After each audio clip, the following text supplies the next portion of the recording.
guys, it's the Macintosh Guide, and today the Macintosh Guide has a Windows machine again.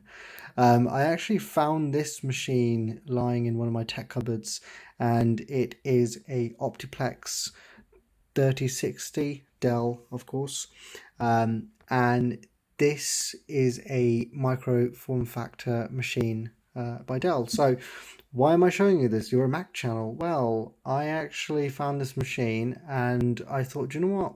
Let's boot it up. Let's see if it's ever working, and then let's see if we can upgrade a bit of the machine. So guys, yeah, just stay tuned and get ready for this one. Over some of the specs of the machine. So there's two USB-A ports over here. I believe they are USB 3.0. There's a headphone jack located right over here. The power button is right here. It obviously illuminates when you click on it. And let me just show you guys the back. On the back, guys, there is a HDMI, a display port. There's also 4 more USB-A ports. There's also one of the classical DVI cables, and there is also an Ethernet port as well. There also seems to be a locking mechanism, guys, so that's pretty cool. And then obviously you've got the power adapter right there.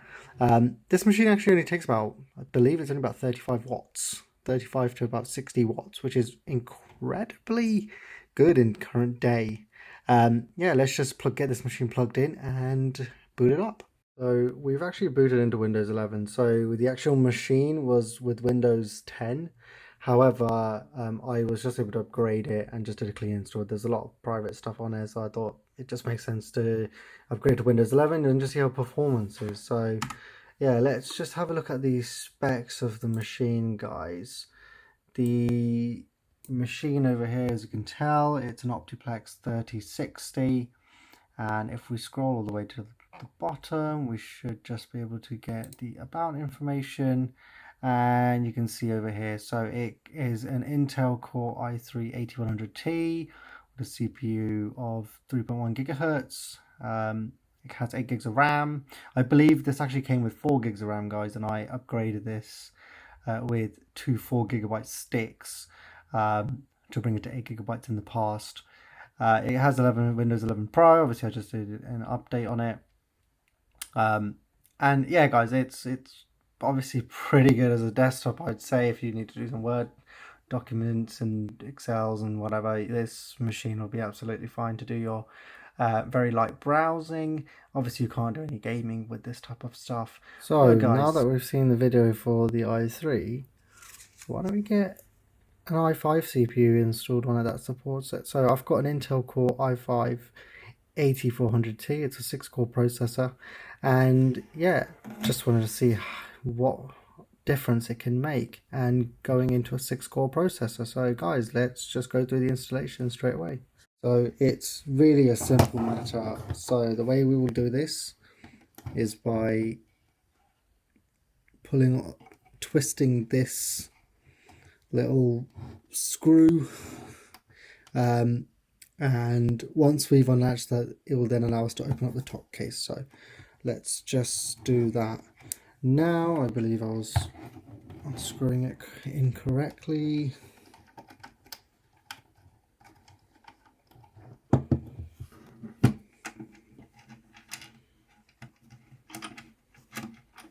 You can see I've been able to make this really loose, and then guys, it's just a simple matter of pushing this forward, and voila, it is now fully been removed. So as you guys can probably see, this is the hard drive / SSD area. You've got your fan over here, and you've also got a flap over here which is covering the CPU. Now underneath the fan is actually the RAM modules. So we will also be looking into potentially upgrading this machine to 16 gigs of RAM as well today with a 1-slot card. But the main thing is obviously the CPU. So specifically, I like to just kind of get everything out of the way when I try to do any of these type of videos. So simple, just pull on those two tabs and boom, this is out of the way. And as you can see, I've got a M.2 SSD, which is a 970 Evo Plus.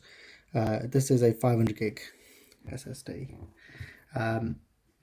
And to be able to remove the fan and the CPU cover, you just pull on the two tabs and you just gently unhinge it. Now be careful, you've got cables right here, so please be careful.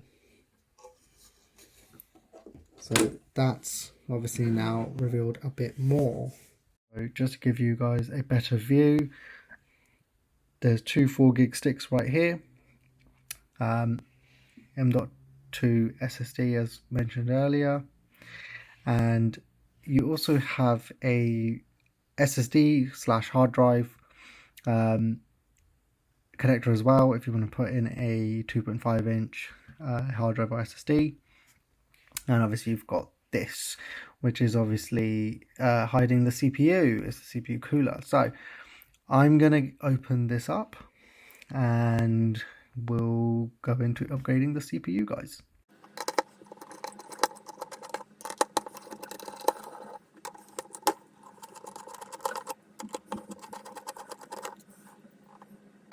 As you can see, the CPU is right there. There seems to be a good amount of thermal paste already, and here is the end of the cooler. Again, some good thermal paste applied over here as well. So let me just get this cleaned up and then I shall get the new CPU placed straight in, guys. So to get the CPU out, it's quite simple. You just need to pull on this little handle and just pull this up, and then it's just a quick matter of pulling the CPU. Now the CPU, as you can tell, the die, there's still a lot of thermal paste that's still quite fresh on here, but yeah guys, that's how you get the CPU out. Now I'm going to clean this up and put it away, and then I'm going to put the new CPU in and some thermal paste, and we'll go from there.